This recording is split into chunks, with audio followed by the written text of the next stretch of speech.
Mas la serpiente era astuta, y su tentación no era fruto, sino fortuna.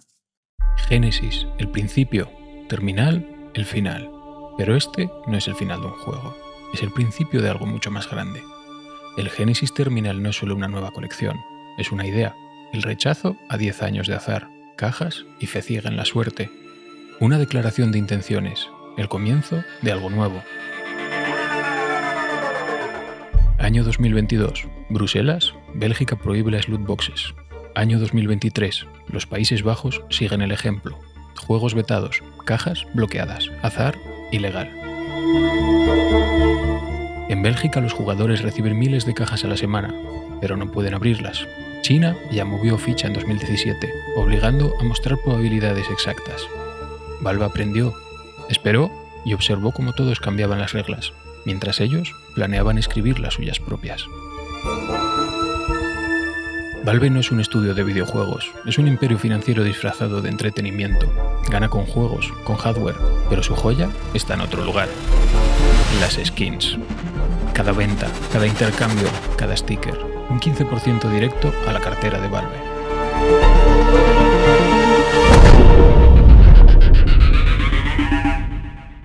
...2024. Europa endurece las reglas. Francia amenaza con unirse a la prohibición. Valve, escucha, aplica un parche temporal. X-Ray, abres las cajas, ves que tiene y has de pagar si quieres abrir otra. Pero el parche no cierra la grieta. Si el problema es el azar, eliminas el azar. Si el problema es el dinero real, lo vuelves virtual. Comienza el plan maestro. Marzo de 2018. Actualización 7-Day Trade Cooldown. Motivo oficial, reducir el fraude y las transacciones con cuentas robadas. Consecuencia, antes de 2018 los intercambios eran instantáneos, lo que permitía bots y webs peer-to-peer automatizadas como OpSkins. Tras este cambio, OpSkins y otras plataformas colapsaron, y Valve lanzó su propio sistema de seguridad, SteamGuard. Esta fue la primera gran jugada de control de mercado que redujo la liquidez del ecosistema externo y aumentó el flujo de ventas dentro del market de Steam. Abril de 2024. Actualización Armory Case Lock. Motivo oficial, mitigar el abuso de bots, estafas y el comercio automatizado tras la migración a CS2. Cualquier ítem obtenido al abrir una caja queda bloqueado durante 7 días, antes de poder ser intercambiado o vendido. Consecuencia, rompió la liquidez inmediata de las cajas recién abiertas. Los traders y flippers que abrían cientos de cajas para revender instantáneamente los drops vieron cómo su rotación se paralizaba. La actividad en Valve y demás third parties cayó ligeramente. Las ventas en Steam Market subieron en torno a un 25%.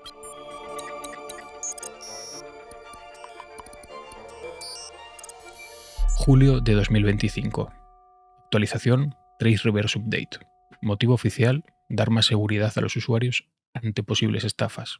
Ahora cualquier intercambio puede revertirse durante 7 días.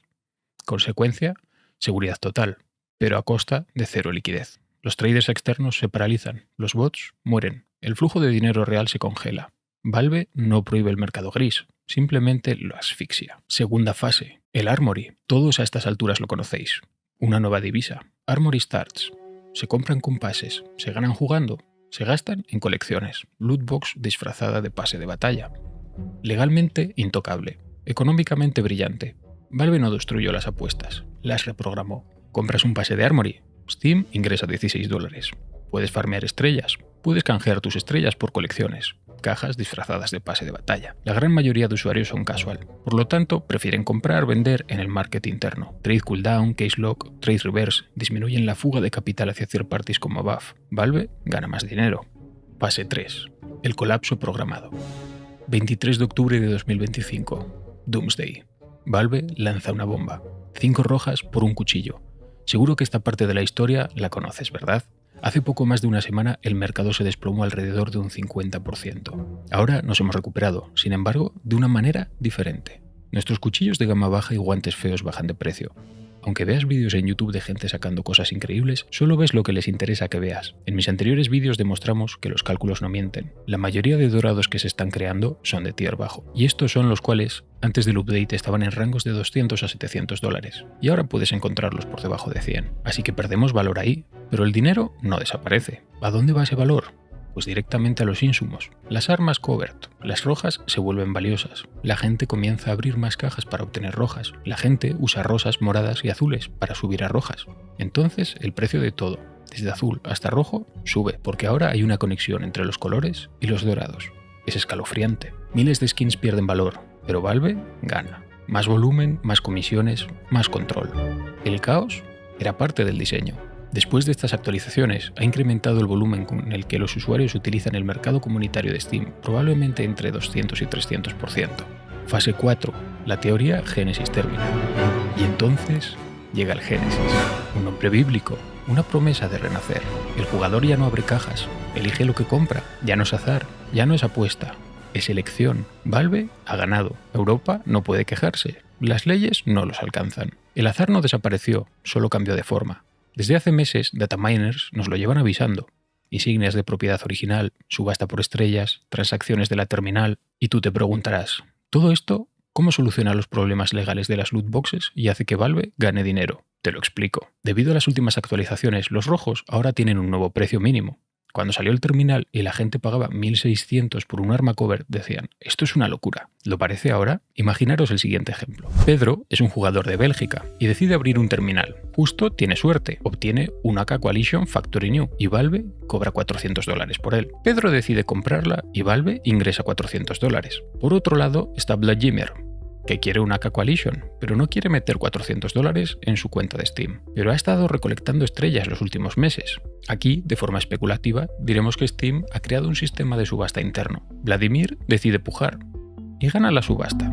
Paga 900 estrellas del Armory por el AK Coalition. Valve no recibe el 15%, pero sí el dinero que Vladimir gastó en 23 pases. De esta transacción, Valve gana $770. 400 la primera vez que Pedro compró el AK Coalition y 370 por los pases que compró Vladimir. Y cuando Vladimir se aburra de su AK, la venderá en el mercado comunitario y Valve se quedará el 15%. ¿Qué consigue Valve con todo esto? Te ofrece elegir qué skin comprar. Por lo tanto, no es una lootbox.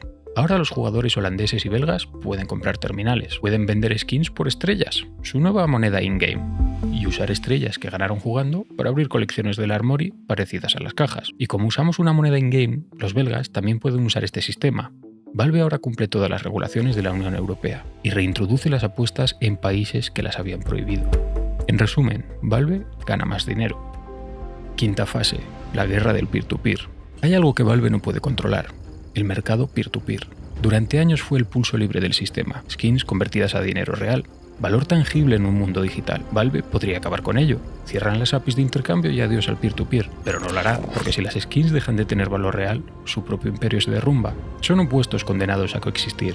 Si uno muere, el otro se desangra. No se trata de acabar con las loot boxes, sino de reinventarlas, cambiar su apariencia, y que los reguladores locales tarden otros 5 años en preocuparse por el tema.